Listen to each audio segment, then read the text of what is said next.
ask you, Dr. Hatfield, to open up a Bible with me to the book of 2 Samuel chapter 13. So 2 Samuel 13. While you're doing that, unless you are brand new with us, you would know that we've been, over the last many weeks, been going through this series called David, where we've been working through the books of 1 and 2 Samuel, looking at the life of David, but not with the intent to make much of David himself. We're not looking at him directly, we're looking at God at work in the life of David. Because David's not the hero, God is the one who brings truth and grace and justice into our lives. And so we learn about the nature of God and even our own lives as we look at the narrative of David. And today is the second last day of the series. Next week we finish up as we've gone through his life.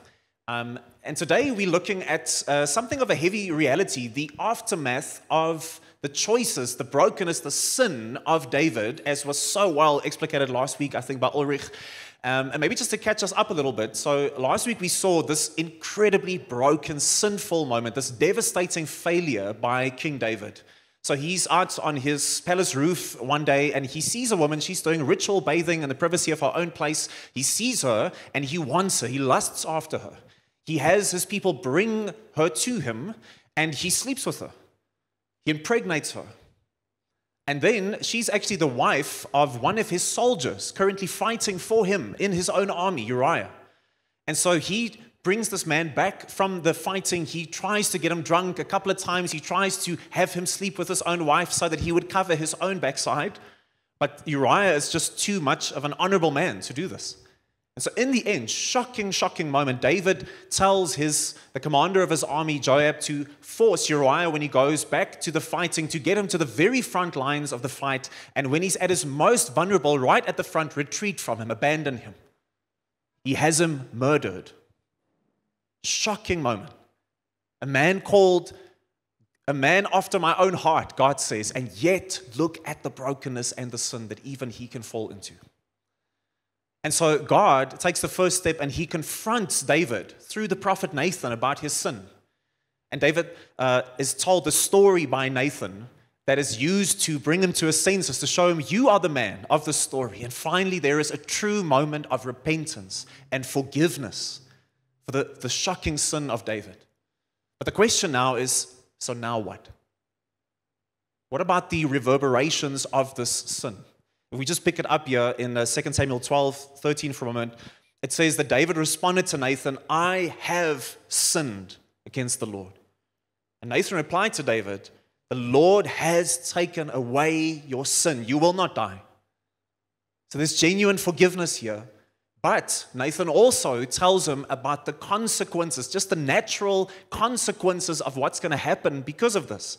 He says threefold. Number one, verse 10, the sword will never leave your house, David. Secondly, I will take your wives and give them to another before your very eyes, and he will sleep with them in broad daylight. In verse 14, this is shocking.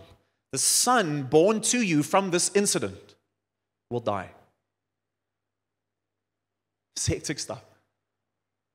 And as I was reading this and trying just to comprehend what's happening here, just words that came to my heart, words like fallout or consequences or, the reverberations of this. But the word that really just gripped my heart was the word aftermath.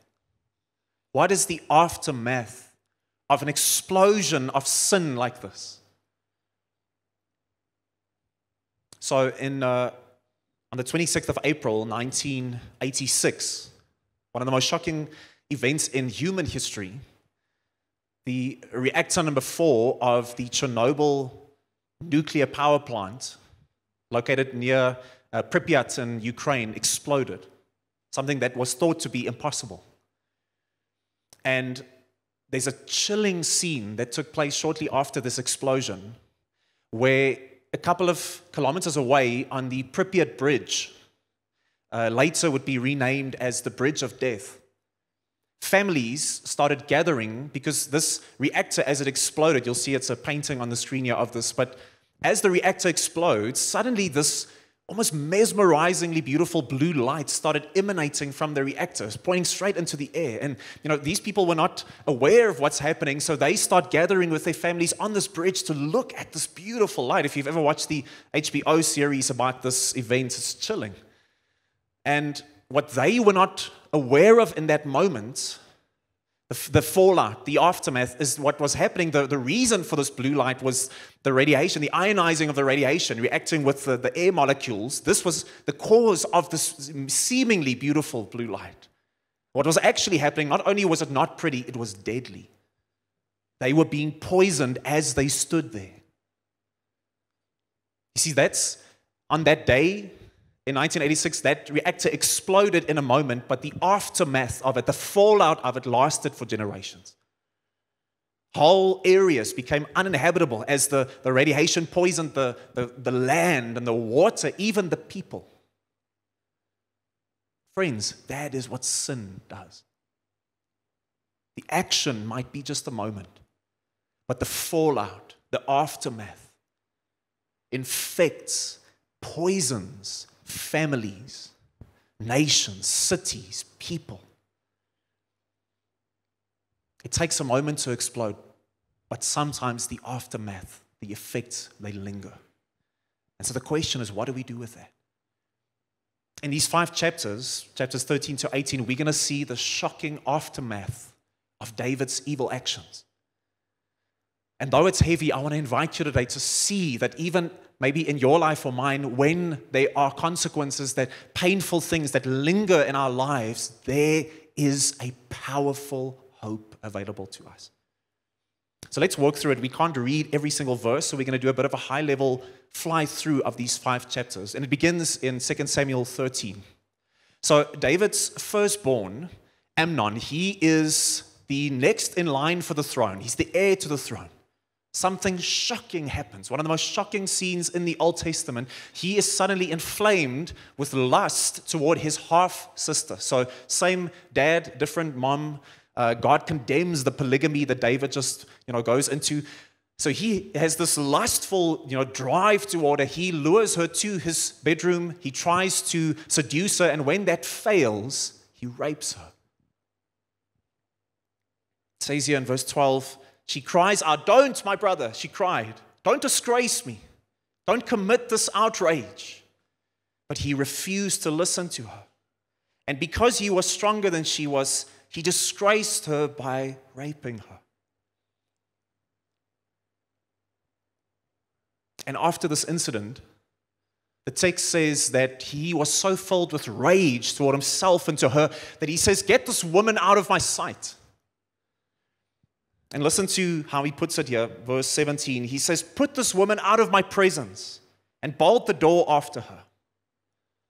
Now, do you remember last week how the sin of objectification toward a woman was part of the sin of David? He's on his roof. He's leering after, lusting after this innocent woman. And he, in exactly the same wording as you have with Amnon here, he says, "Who is this woman?" And the answer that comes back to him, it's almost like the writer is going out of his way to make the point. The answer comes back, "No, that's Bathsheba. She's the daughter of so-and-so. She's the wife of Uriah." It's almost like he's trying to say she's not just a body. She's a person. She has a name. She's someone's daughter. She's someone's wife. But to David, it didn't matter. She was just a body for his lust. It's exactly what pornography does to us today. As a generation, it teaches us to extract the humanity out of someone and use their body for our lust. But you see exactly Amnon using exactly the same language. He doesn't care who she is. He just uses her. So it says that, verse 18, Amnon's servants threw her out and bolted the door behind her. Tamar put ashes on her head and tore the long-sleeved robe she was wearing. She put her hand on her head and went away crying out. And it says in verse 21, when King David heard about all these things, he was furious. Now that's the right reaction to have. But unfortunately, that's all that happens. He's angry, but he does nothing about it. He doesn't go to comfort Tamar, to take her into his home, to help her be restored and find healing. He doesn't go to confront his son about the evil in his heart and what he had done. Now, we don't know why he doesn't do anything. Maybe he feels too morally compromised himself because of what he had done, that he can't intervene. Maybe he, in his own mind, is too busy with kingly duties that he can intervene. Maybe he's just an absent father. We don't know. But the bottom line is, because of this passivity, we have a father and a king who's walking around so angry but doing nothing. And when I read that, I had such a caution in my heart. I'm asking myself, I'm asking you today, what are the things in my life, in my family, in my city, in our country that I'm walking around, I'm so angry about, but I'm not doing anything about it? We're in action. We see here the cycles, the generations, the fallout continues into the life of those around David. And so because of this passivity in David, the silence, one of his other sons, Absalom, he decides, I'm going to do something about this. And so he steps into the fray and he speaks to his sister. He's her full brother. And he says in verse 20, be quiet for now, my sister. He's your brother. Don't take this thing to heart. So Tamar lived as a desolate woman in the house of her brother Absalom. Now, that word desolate there means devastated. She was devastated. Her life got splintered in two because of this event. But you see how callous already Absalom speaks to her about this. Because he starts scheming for revenge, but the point is, the revenge was never about her. It was about him. It was about his selfish ambitions. So he hatches this 2-year scheme we read in the text where he eventually lures Amnon, his brother, out of the kingdom, out of the city. He gets him drunk and he murders him. Now, just a note here, think about that for a second. What does that remind you of? Trying to get someone drunk, eventually murdering someone. Once again, the chains, the cycles, the sin, the fallout just multiplying into the lives of David and his family. So if this were actually about Tamar, then Absalom would have acted very differently. If he wanted to see her restored and healed, his actions would have been so different. This was all about his ambition to be king. He wanted to get the next in line of the throne out of the way. And so he does this, and it's such a scandal that he flees the city and the kingdom. And for 2 years, he is banished. Him and his father never speak. It becomes this national scandal. And that's how this chapter then ends. So 2 Samuel 14 now. This woman comes to David, and she comes to tell him a story. Now, David doesn't realize, like last week, Nathan told them the story, and at the height of the story, and David is like, this is unjust. And she's like, yes, because you are that man, David. And once again, it's going to be one of these stories that he thinks is about someone else, but it's actually about him. She's been put up to tell him the story, and the story is supposedly about the 2 sons that she has. And these 2 sons, in one day of anger toward one another, the one in just this flaming rage kills the other son. And he's so ashamed, he flees the kingdom. But in his time away, he's experienced genuine repentance, and he wants to come back, but the community has banished him. And I mean, David hears the story, and he is indignant. He's like, this is crazy. Like, how? This is not right in my kingdom. You know, this banished son who's been away, the people don't want him back. This son must be restored. And once again, David, you know, it's like this lady is waiting for the punchline. Listen to what she says to him. Verse 13. David, why don't you do as much for the people of God as you have promised to do for me? You have convicted yourself in making this decision because you have refused to bring home your own banished son. And then listen to this little line she adds that I think is such a picture of what God would do in Jesus. She says, God does not just sweep life away. Instead, he devises ways to bring us back when we have been separated from. It's powerful. But so David is caught once again. He's like, this is not right. And she's like, yes, because you are that man, David. And he's like, dang it, the second time. Like, fool me once, seriously. And he's like, okay, I relent. It's fine. Bring Absalom back into the kingdom. But still, David refuses to speak to Absalom. So more years pass where the 2 of them, he's in his kingdom now again, but he doesn't speak to his own son. All in all, 5 years of silence between the two of them. And so finally, in the ultimate moment of just, throwing a bit of a hissy fit, Absalom sets fire to one of David's fields, just so that his father would come out and engage him. You think your kids act out with too much TV. It's like he literally sets fire to one of his fields. And finally, they have their conversation. And David has this whole very public, ancient Eastern king. He kisses him publicly to restore him. But the two of them never actually reconcile. He doesn't actually engage his son on a heart level, so this anger still festers. And so for the next couple of years, Absalom starts scheming to actually take the whole kingdom from David. Now, in these chapters, we have to see a couple of things about Absalom. You'll read there that the first thing it says is that he was one of the tallest and most handsome men in the whole kingdom. Very interesting. It even goes out of its way, kind of comically, to make a comment about how luscious and beautiful his hair was. So, all the ladies like, he's tall, dark, handsome, long hair. He's got everything, this dude. But secondly, politically, he was cunning. So you'll see in chapter 15, he goes to the city gates on the way to his father's palace, and people will arrive to come and deal with issues they have with the king, and he'll kind of mosey up to them before they can get there, and he's like, oh, my friend, that's a challenging issue you've got there. But, Dad, the king, he's too busy at the moment to bring you justice. But just imagine if I were king, if I were judge, you would get justice. So he's cunning. And then thirdly is when these people realize eventually that they speak into Absalom, he's the son of the king. I mean, this is ancient Eastern custom. They're bowing down before him. And he has this whole public like, oh no, brother, pick them up. Don't bow down. You and I are the same, the two of us. Which is so ironic because he is like the epitome of the trust fund baby who's, become politician now, has this whole I'm a man of the people kind of thing going on here. So it's kind of ludicrous. But all the scheming takes us to the result of all of that. 2 Samuel 15, verse 6. It says, so Absalom stole the hearts of the men of Israel. It's taken him years, but he has systematically brought all the influence back from his father toward him. And then at the right moment, he launches this coup. And militarily, they come in and they chase away David and all of his people out of the palace, out of the kingdom, into the wilderness.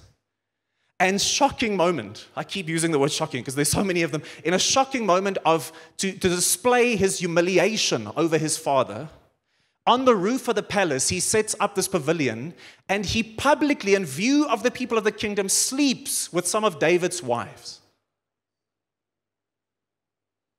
So in an honor-shame culture like the ancient Near East, this is the ultimate humiliation. And listen to the state of humiliation. It says David is out in the wilderness, and it says here in chapter 15, verse 3 or 30, David was climbing the slope of the Mount of Olives, weeping as he ascended. His head was covered, and he was walking barefoot. This is a man of authority, of power. He has been humiliated. So that's how chapter 15 then ends. So we can't read all of it, but if we now skip to chapter 18, this last moment, David has finally been able to muster and bring back enough of his own people, win over their hearts again, so that he can take back his kingdom from Absalom, his son. And so they have this battle, and as Absalom and his men realize they're losing, they're going to not win this fight, they flee out of the city, and they flee into the wilderness. And as David's soldiers pursue Absalom, he says to them explicitly, 2 Samuel 18 verse 14, or 18 verse 5, he says, treat the young man Absalom gently for my sake. And so as Absalom flees, is on his horse, he goes into this deep brush.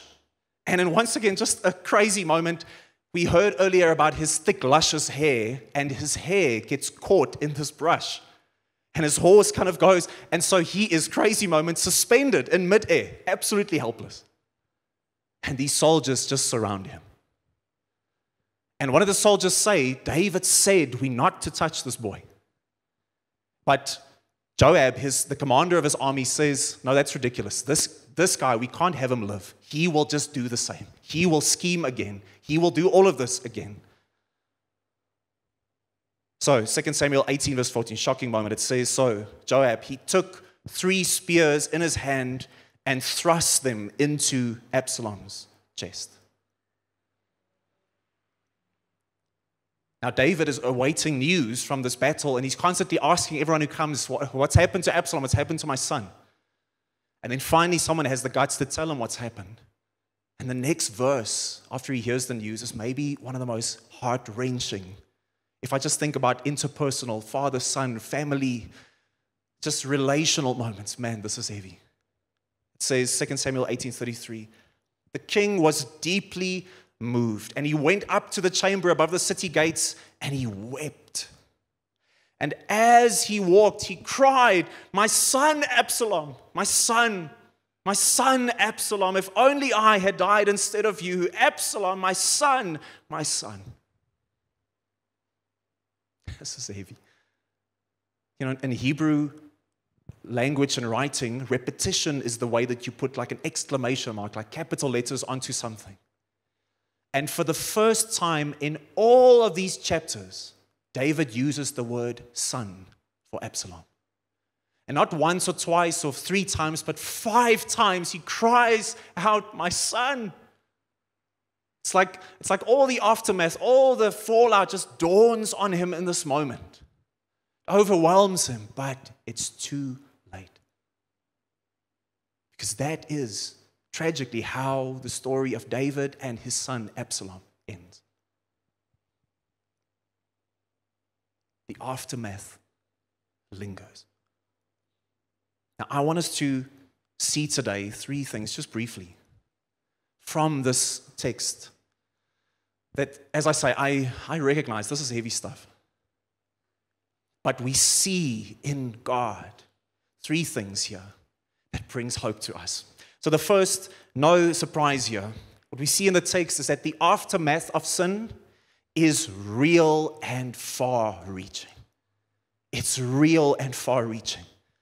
When that reactor exploded on one fateful evening of 1986, the explosion took but a moment.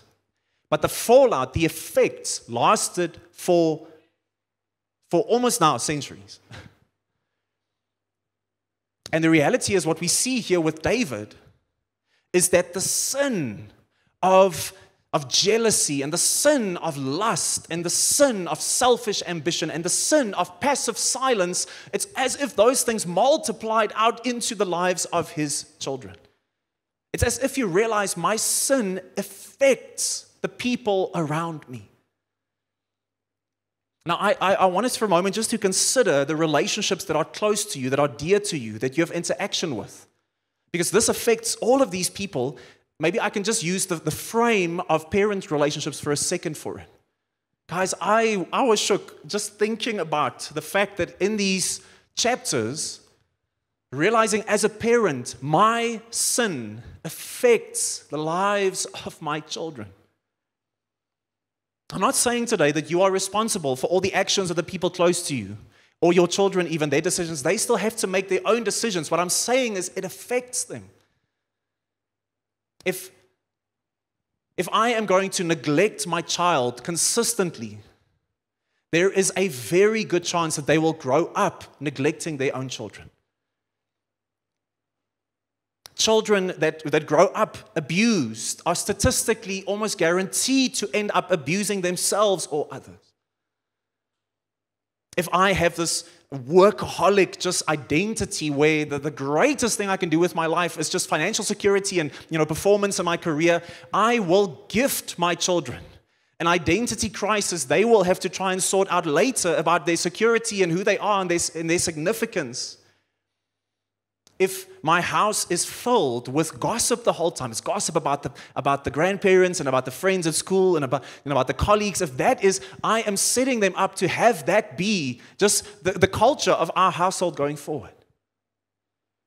I'm not saying we're responsible, I'm saying it affects them. It's like when I was at school, we would sometimes have these train tours. We would go to other schools and other cities to go and play sport there. So you can imagine we have 1,000 boys on a train. Can you imagine the debauchery? It is wild. But something that struck me is you would be on this train for a day or two, and then after that, you come off of the train, and then suddenly you realize on your hands, in your ears, even you blow your nose, everywhere it's just soot. It's like the train, just in its presence, has infected you. That's what sin does. It affects the people around me. You know, my name is Johan. Everyone just calls me Joe. But I'm actually one of many Johans in my family.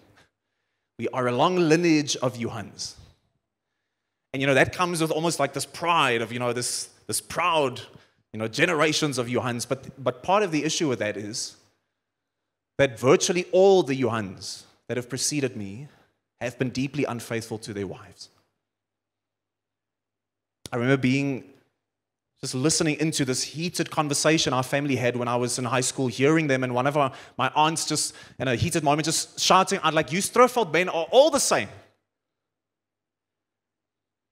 In fact, when I was in primary school, there was a day that I walked in on my father busy cheating on my mom. Can I tell you, it affects you. The soot, it sits on you. And I've had to walk my own road with God. To say, God, is there a way for this to end in my generation? Now I've realized it's tough when you see the idols that you wrestle with. What's an idol? It's when anything is more important to my satisfaction, my security, and even my significance than God. When I see them start manifesting in the people around me, even my children. I've shared with you before, you know, my parents had great success in business, and then in my first year at university, they go bankrupt. We lose everything. And I've come to realize over the last couple of years how that has made me so sensitive, overly sensitive to this issue of money. And I can be emotional about it and not, you know, think clearly about it. And it's tough when you see those things start manifesting in your children. Our sin, the aftermath, the consequences, it affects the lives of the people around us. And that's why it's so important. Secondly, here's the truth. Therefore, if the aftermath of sin is far-reaching, the aftermath of sin must be interrupted. It must be interrupted through surrender. The picture I don't want you to get today, please, is that almost of like dominoes. What happened with David is one domino, one mistake, one deep, grievous sin, and then it was all a mess. Then it's generations. It could never be broken. You know, on the 13th of November 2009 in the Netherlands, it was Domino Day, actually. They attempted to break the world record. Dominoes, you know, a team of 89 people for weeks setting up, get this, 4,491,863 dominoes. Can you imagine that? And then one domino and almost 5 million dominoes start going. I mean, I can't imagine even how long that took. I think that's the picture that we sometimes have. We see that and we think that's what's David, you know, in my own life. God, it's so tough that it was one decision, it was one issue, it was one moment, something that I did or something that was done to me, and now the dominoes just go, it can never be broken. Please, I don't want you to get that picture. What instead I want you to see is the picture of a chain, where at every single link of the chain, no matter how long and strong, at every single link, the link can be broken. Because that is who God is. He is the God who takes at any moment of that chain. If we allow Him through His grace and His truth and His power, He comes to break the chains of generations. You don't have to. If you are a follower of Jesus here today, you don't have to live in the words spoken over you by your parents or those close to you. You don't have to. You know, people speak about bloodlines and things like this. I don't care for that. What I'm telling you is there are generational things that sometimes cycle through who we are. And God says, with you, it can stop. I can break it. That's what He does. That's who He is. Because the reality is, we see here that Amnon was not willing to break the cycle of lust. And Absalom was not willing to break the cycle of selfish leadership. But I think most consequential for them is David was not willing to break the cycle of silence and apathy. Can you just imagine how different this would have played off if David, instead of apathy and silence, stepped in and he engaged Tamar and brought her into his home. He worked toward justice for her and healing for her. If he engaged his sons, if he stepped in as father, can you imagine how different it would have been? But what was there? Silence, apathy. The Christian psychologist Larry Crabb has this old book called The Silence of Adam. And he makes the case that he says it's almost like, part of the original sin that kind of sits at the heart of every human being, irrespective of your background and religion or faith. He says part of what sits there, speaking about Adam and Eve, he says it is this idea of apathy and silence, inaction. Sins of commission are the things that we do that we shouldn't, but sins of omission are the things that we don't do when we should. And he says, what? Adam was there. The text says he was right there, end quote, as this moment of temptation happens. And what did he do? Nothing. Silence, apathy. And it hit me hard last week when Ulrich, we were just reading through this text together as a church. And at the end of all of this brokenness with David and Bathsheba and all of this, the murder, it says this at the very end of that whole passage. 2 Samuel 11:27. But the Lord considered what David had done to be evil. That rocked me. And I just thought, what in my life at the moment, what in my family at the moment, what in my city or my country at the moment is God saying, this is evil? But I am standing by, idle, apathy, silence. That's why Edmund Burke so famously said, the only thing necessary for evil to triumph is for good men and women, what? To do nothing. Now, in these chapters, we have David, the silent king, who should have spoken out. We have Amnon, the cruel king, who should have used his power to protect. We have Absalom, the selfish king, who should have served humbly.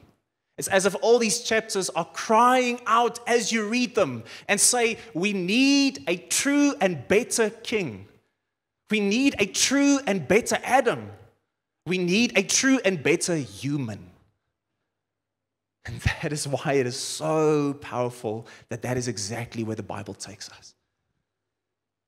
Because if it's true that the aftermath of sin is far-reaching, friends, hear me today when I tell you that in Jesus, the cross of Jesus unleashed an even greater aftermath. An even greater aftermath. Don't miss this detail. When David is humiliated and he's walking in the wilderness, it says the following. Just read this again. Verse 30 says, David was climbing the slope of the Mount of Olives. And he's crying, he's weeping, he's broken. Now what's powerful is about 1,000 years later, those very same gardens and brushes and greenery that he would have had to walk through to get onto those slopes, in that very same spot on the slope of the Mount of Olives, there is now a garden renamed the Garden of Gethsemane. And there is now another son of David who is weeping and wrestling and sweating blood because he has been brought to that place not because of his own sin like David going into that place, but he's been brought there because of our sin. God stepping into the aftermath of human brokenness and depravity, stepping into the human story in the person of Jesus, the son of suffering, as we spoke about this morning. He comes, and he comes not to on the cross and in his resurrection, in his victory, to not simply deal with the penalty of sin and Satan and death, but he comes to deal with the power of sin over your life. He comes to say, Sarah said it in the first service so beautifully, he doesn't call you to be the chain breaker. He says, I come to break the chains. I come to break the chains, even of generations over your life.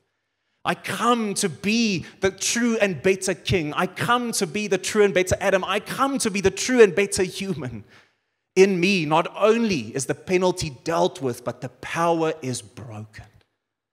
You don't have to live in the aftermath of sin. That's why it's so powerful for me. Hebrews 10:14 speaks of the victory of Jesus, the cross of Jesus, and it says, for by a single offering. He said aftermath it's the after effect of a significant event. There has never cosmically been a greater, more significant event than the cross and the resurrection of Jesus. And it says, by a single offering, he has perfected for all time those who are being sanctified. He's saying, yes, we are all being, if you're a Christian here today, you are being grown in your character. It's a lifelong journey. But if you trust in Jesus, believe in Jesus, then it says your position before God, your status before God, he has made you in his sacrifice perfect. This is where the cycles, the generations, the chains are broken. Right here. I love Eugene Peterson, his paraphrase of this verse. It says, it was a perfect sacrifice by a perfect person to perfect some very imperfect people. And this, friends, this is good news. Not just because of the David in all of us that need to have the chains of generations broken in our time, but because of the Tamar in all of us as well. Because of the sin not committed, but the sin done to you, to me. The abuse and the brokenness and the backstabbing. Jesus says, I come to deal with, I come to heal, I come to restore. That's why the prophet Isaiah, he looks forward many generations and he sees a picture of the Jewish Messiah to come. We now know this is Jesus. And he says of what he would do, he says, Jesus, yet he himself bore our sickness on the cross. He carried our pains. It says at the end there, he heals us by his wounds. This is the God who says, come to me. And so friends, here's the reality that on that day in 1986, it took a moment for that reactor to explode. But the after effect, the aftermath, the fallout has gone so far and wide. But if it's true that the aftermath is something that lingers because of a significant event, can I tell you, it pales in comparison to the explosion of grace and truth that happened in Jesus. And the aftermath of his resurrection reverberates into every heart and every city and every square millimeter of the universe, calling out, come to me. And here's the reality, friends. You are either, every single heart, every person, every generation is going to have to live in one of these two aftermaths. Am I going to live in the aftermath of sin or of Jesus? Because the aftermath of sin is shame and separation and cycles of hurt and generational wounds. But the aftermath of Jesus is freedom and reconciliation, new beginnings, a restored identity. Yes, the effect of the explosion of it's great, but Paul, in fact, Romans 5, I love this. He writes to the church in Rome and he says, the difference between the grace we have in God and sin, he begins by saying the gift of grace, it's not like the trespass. It's not like the sin. Yes, the sin, the explosion is great. But then he goes on and he says, for if by one man's trespass the many died, how much more? It's the grace of God and the gift which comes through the grace of this one man overflowed to the many. How much more will those who receive this overflow of grace and this gift of righteousness reign in life in the man Jesus Christ? Yes, the aftermath of sin is great, but how much more will the aftermath of Jesus echo into all parts of the world? And the question is, where will you live? In the aftermath of what will your identity be found? Just in closing, Hillsong United many years ago, they had this beautiful song called Aftermath. And they say, in a moment of glorious surrender. You were broken for all the world to see. Lifted out of the ashes, I am found in the aftermath. In that moment of glorious surrender, it was the moment that you broke the chains in me. Lifted out of the ashes, I am found in the aftermath. Let's pray.